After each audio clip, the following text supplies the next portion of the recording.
পরিবেশ রক্ষা এবং প্রকৃতি নিয়ে ইসলামী দৃষ্টিভঙ্গি কি? সুবহানাল্লাহ! পরিবেশ রক্ষা এবং প্রকৃতি নিয়ে ইসলামী দৃষ্টিভঙ্গি হলো এখন অন্যান্যরা যে কথাগুলো বলে তার চেয়ে আরো অনেক অ্যাডভান্স। পরিবেশকে রক্ষা করার জন্য আল্লাহ রাসূল কি বলেছেন? আপনি দেখেন জান্নাতের বিবরণ। জান্নাত মানে কি? জান্নাত মানে গাছগাছালি। জান্নাত মানে কি ঝরনা। জান্নাত মানে সবকিছু কি স্বচ্ছ। জান্নাতে কোনো দূষিত কোনো কিছু নাই। অতএব পরিবেশকে দূষণ করা যাবে না। জান্নাতের বিবরণ আল্লাহ তাআলা দিয়েছেন, তাই না? রাসূল সাল্লাল্লাহু আলাইহি ওয়াসাল্লাম কি বলেছেন? তোমার যদি মৃত্যুর সময় হয়ে গিয়েছে তুমি বুঝতে পারো, কিন্তু তোমার একটা গাছের চারা রোপণ করার সুযোগ আছে, তাহলে গাছের চারাটি তুমি রোপণ করো। তিনি বলেছেন তোমরা যদি কোনো ব্যক্তি যদি কোনো গাছের চারা রোপণ করে, ওই গাছটা যদি বড় হয় তাহলে ওই গাছের ফল যদি কোনো পাখি খায় তাহলে তিনি সাদাকার সওয়াব পাবেন। কোনো পথিক খেলে সাদাকার সওয়াব পাবেন। তিনি নিজে খেলে, আত্মীয়স্বজন খেলে সাদাকার সওয়াব তিনি পাবেন। এবং এটা যে ছায়া প্রদান করবে তার জন্য সাদাকার সওয়াব পাবেন। এমনকি তার যে অক্সিজেন প্রদান করে তার কারণে আপনি সাদাকার সওয়াব পাবেন। অতএব পরিবেশকে রক্ষা করছে। ইসলাম বলেছে আপনি কোনো মানুষকে অন্যায়ভাবে ক্ষতিগ্রস্ত করতে পারবেন, যেমন পানি দূষিত করতে পারবেন না।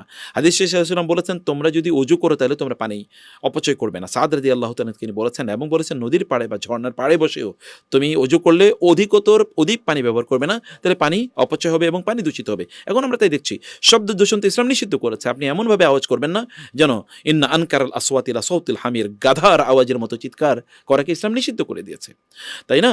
অতএব এগুলো করা কোনোভাবে যাবে না। মাটিকে আপনি কোনোভাবে দূষিত করতে পারবেন না, কারণ আপনি এই মাটিকে আল্লাহ তাআলা জীবিত করেন, এখান থেকে আপনার জন্য ফসল উৎপাদন করেন, মাটি থেকে আমাদেরকে তৈরি করা হয়েছে।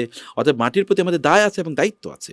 একজন মুসলিম প্রচণ্ড রেসপন্সিবল, তিনি কোনোভাবে প্রাণীগুলো নষ্ট করেন না। হাদিসে আপনারা জানেন রাসূল সাল্লাল্লাহু তিনি একটা সফরে গিয়েছিলেন, দেখে তিনি বললেন যে একটা উট কাঁদছে অথবা একটা ঘোড়া কাঁদছে এরকম, তিনি বললেন যে এই উটের মালিককে তাকে জিজ্ঞেস করো, ডেকে নিয়ে আসো, তাকে ডেকে নিয়ে আসো, তোমার উট কাঁদছে কেন?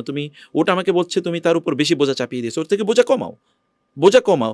রাসূলের কাছে উট পর্যন্ত অভিযোগ করেছে, হরিণ তার কাছে অভিযোগ করেছে। যখন তিনি হিজরতে তিনি মদিনা থেকে মক্কায় যখন তিনি বিদায় হজ তিনি করতে এসেছিলেন, এরকম অসংখ্য ঘটনা আছে অথেন্টিক, অল অফ দিস নারেশনস।